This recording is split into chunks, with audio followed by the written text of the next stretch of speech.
Hello student, welcome to our channel Pradeep Kumar Rajasthan.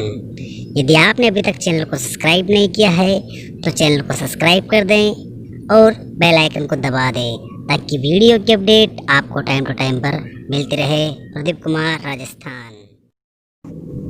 Good morning students, good morning class.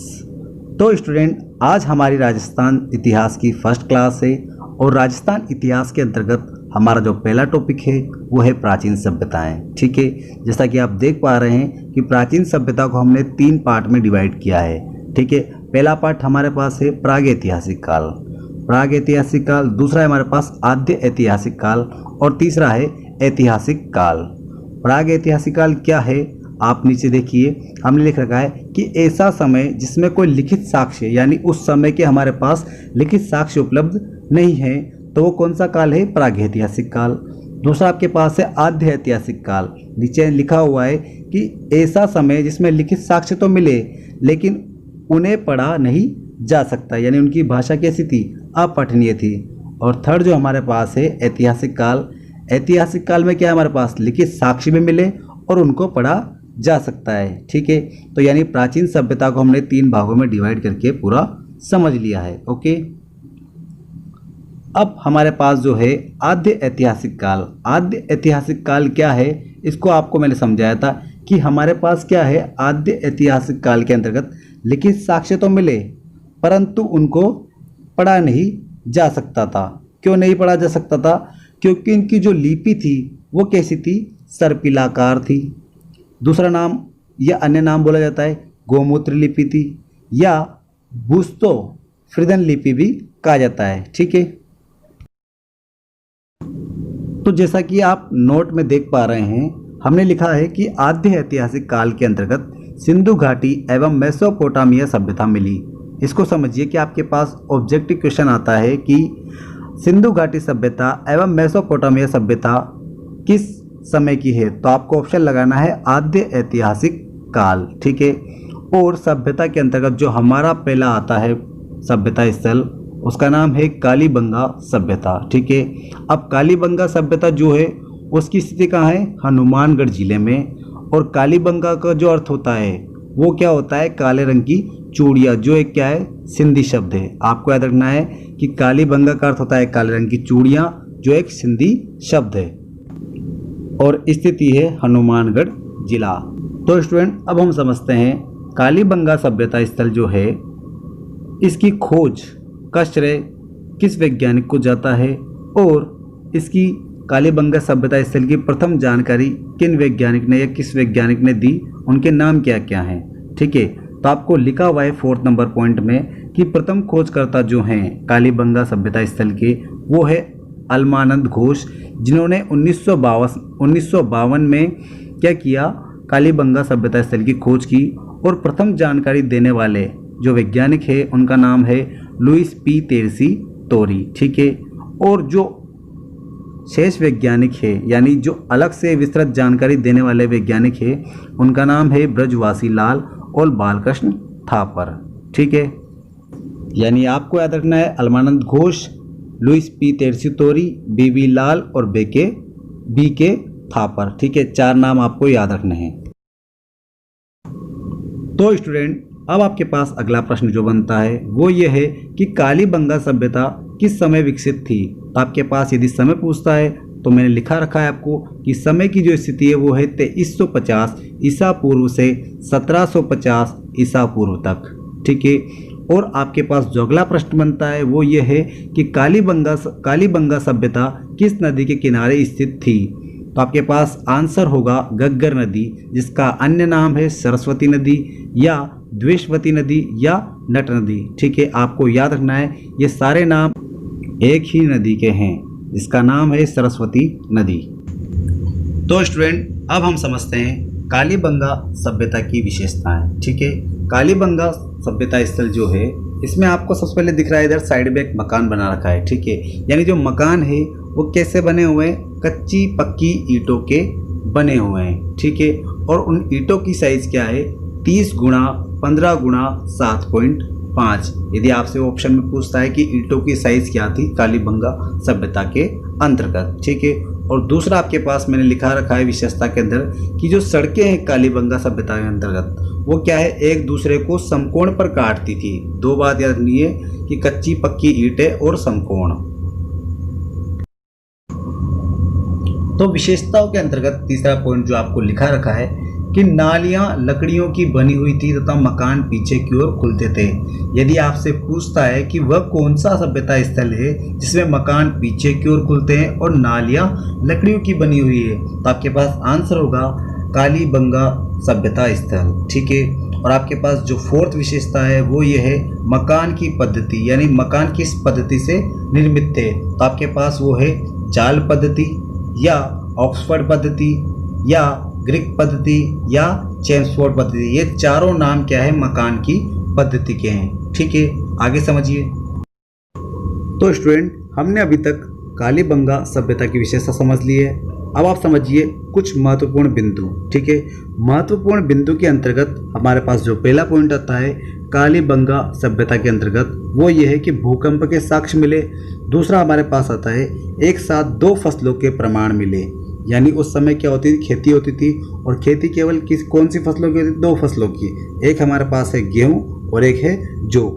और कौन सी सभ्यता के अंतर्गत, कालीबंगा सभ्यता के अंतर्गत। ठीक है। और तीसरा हमारे पास जो है कपाल में 6 छिद्र मिले, जो किसके प्रमाण करते हैं, शल्य चिकित्सा, यानी वहाँ पर शल्य चिकित्सा के प्रमाण भी हमें देखने को मिले। तो स्टूडेंट, महत्वपूर्ण बिंदु के अंतर्गत हमारे पास जो फोर्थ पॉइंट है वो आप समझिए कि कालीबंगा सभ्यता के अंतर्गत हमें क्या मिला, स्वास्तिक चिन्ह का प्रमाण मिला। ठीक है, जिसे हम सात्या बोलते हैं। ठीक है, यानी स्वास्तिक चिन्ह का प्रमाण मिला। ठीक है। और पांचवा जो इम्पोर्टेंट पॉइंट है वो आप देखिए कि कालीबंगा जो है वो सिंधु घाटी सभ्यता की तीसरी राजधानी थी, यानी कालीबंगा सिंधु घाटी सभ्यता की तीसरी राजधानी थी। और छठा जो पॉइंट है वो आप समझिए कि कालीबंगा सभ्यता और मेसोपोटामिया सभ्यता एक दूसरे क्या थी, समकालीन थी। क्यों? क्योंकि जब हमने कालीबंगा सभ्यता में खुदाई की और मेसोपोटामिया सभ्यता में खुदाई की तो दोनों में एक बर्तन मिला, दोनों जगह पे वो क्या था, समानता। और वो बर्तन कौन सा था, बेलनाकार बर्तन। इस आधार पर हम कह सकते हैं कि कालीबंगा सभ्यता और मेसोपोटामिया सभ्यता एक दूसरे की क्या थी, समकालीन थी। ठीक है, इस प्रकार से क्वेश्चन पूछ सकता है। तो स्टूडेंट, अब हम समझते हैं समाधि प्रथा, यानी व्यक्ति मर जाता था तो उसका अंतिम संस्कार किस तरह से किया जाता था वो आप समझिए कालीबंगा सभ्यता के अंतर्गत। ठीक है, यानी हमारे पास देखने को मिल रहा है कि 3 प्रकार से क्या होता था, अंतिम संस्कार होता था। एक तो जो पहला है वो है अंडाकार समाधि, यानी मुंह कहाँ पर होता था व्यक्ति का, उत्तर की ओर, और पैर कहाँ होते थे, दक्षिण की ओर, और अंडे के समान खड्डा खोदकर व्यक्ति को गाड़ दिया जाता था। ठीक है। और दूसरा हमारे पास जो समाधि प्रथा है वो है व्यक्ति को मोड़कर, व्यक्ति को पूरा मोड़कर गाड़ दिया जाता था। ठीक है। और तीसरा है आभूषण व खाद्य सामग्री समेत गाड़कर। तो स्टूडेंट, हमारे पास कालीबंगा सभ्यता पूरा कंप्लीट हो चुका है। अब नाम आता है दूसरा सभ्यता स्थल का, वो है आहड़ सभ्यता स्थल। ठीक है। आहड़ सभ्यता स्थल की जो स्थिति है वो है आहड़ उदयपुर सिटी। ठीक है। ये एक ग्रामीण सभ्यता है जिसका जो प्राचीन नाम है वो है ताम्रवती या आघाटपुर या आघाट दुर्ग। ठीक है। इस सभ्यता का जो उपनाम है वो क्या क्या है वो आप देखिए, बनास संस्कृति, आहड़ संस्कृति, जो किसने दिया, धीरज लाल सांकलिया ने दिया। और अन्य नाम है मृतकों के टीलों की सभ्यता भी बोला जाता है। ठीक है, यानी उदयपुर सिटी, ग्रामीण सभ्यता और मृतकों का टीलो सभ्यता। तो स्टूडेंट, आपके पास जो एक प्रश्न बनता है वो ये है कि आहड़ सभ्यता स्थल किस नदी के किनारे है। तो आपको आंसर में क्या लिखना है कि आहड़ सभ्यता स्थल आयड़ नदी या बनास नदी के किनारे स्थित है। ठीक है।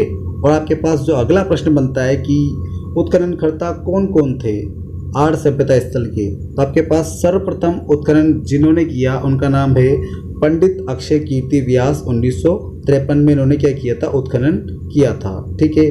दूसरा आपके पास नाम आता है रतन चंद्र अग्रवाल, जिन्होंने क्या किया, स्थानीय टीला है वहाँ पर धूलकोट, इसका किया था, उत्खनन किया था। और किस सन में किया था, 1954 के अंदर। ठीक है। तो स्टूडेंट जो बाकी उत्खननकर्ता हैं उनके नाम आप नोट कीजिए कि वीएन मिश्रा एवं सांकलिया ने जो उत्खनन किया वो 1961-62 के समय किया, और विजय कुमार व पीएस चक्रवर्ती जो उत्खननकर्ता थे वो राज्य सरकार की ओर से क्या थे, वहाँ पर उपस्थित थे। ठीक है, तो आपको याद रखना है वीएन मिश्रा व सांकलिया ने 1961-62 में किया, और विजय कुमार व पीएस चक्रवर्ती राज्य सरकार की ओर से आहड़ सभ्यता स्थल में क्या थे, उपस्थित थे।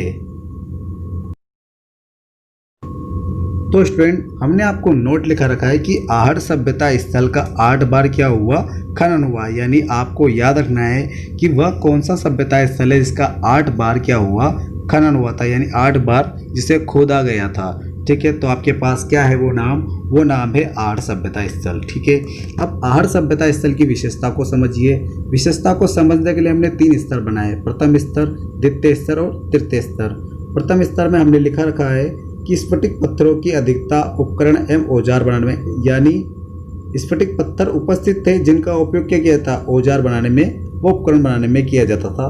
दूसरा हमारे पास जो है लोहे व तांबे के उपकरण मिले द्वितीय स्तर में, और तीसरा हमारे पास है मृत भांड के प्रमाण।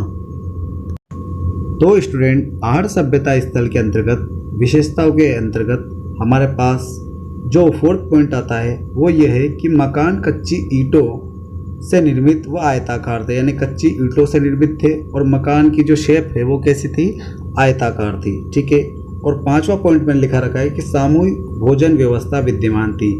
वो कैसे पता लगा, क्योंकि एक घर में क्या थे, 6 से अधिक चूल्हे मिले, तो हमें लगा कि हाँ यहाँ पर क्या एक फैमिली पूरा एक साथ क्या करती थी, भोजन करती थी। तो भोजन व्यवस्था की थी, सामूहिक थी। अब नोट को समझिए। नोट में लिखा हुआ है एक ऐसा पात्र मिला जिसमें कोई हत्था नहीं था, यानी कोई पात्र मिला जिसमें कोई हत्था नहीं था पकड़ने के लिए, जो क्या है ईरान या बलूचिस्तान से क्या करता है, संबंध दर्शाता है। ठीक है, तो स्टूडेंट अब आप समझिए कुछ महत्वपूर्ण बिंदु। महत्वपूर्ण बिंदु के अंतर्गत आपके पास पहला पॉइंट है गोरे व कोटे क्या हैं। ठीक है, अनाज रखने के लिए जो मृत भांड बने होते हैं उन्हें क्या बोला जाता है, गोरे व कोटे बोला जाता था। ठीक है, आहड़ वासियों का सबसे बड़ा उद्योग क्या था, वो था तांबा।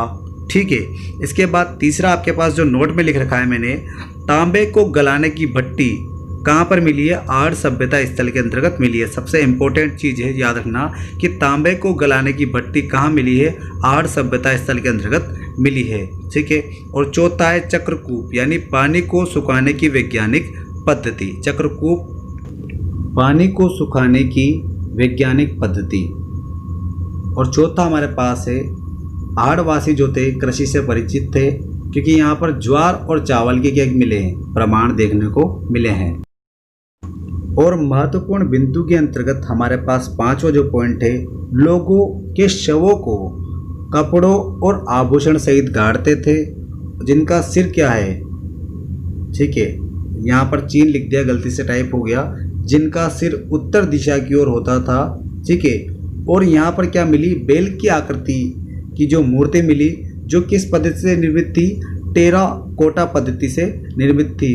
और पुरातत्ववेताओं ने इस मूर्ति को बनासियल बुल की संज्ञा दी थी। ठीक है, यानी शव को कपड़े व आभूषण पहनाकर गाड़ा जाता था, और सिर कहाँ होता था, उत्तर दिशा की ओर होता था। ठीक है, यदि आपको वीडियो पसंद आया तो वीडियो को लाइक करें, चैनल को सब्सक्राइब करें और बेल आइकन दबा दें, ताकि वीडियो की अपडेट आपको टाइम टू टाइम पर मिलती रहे।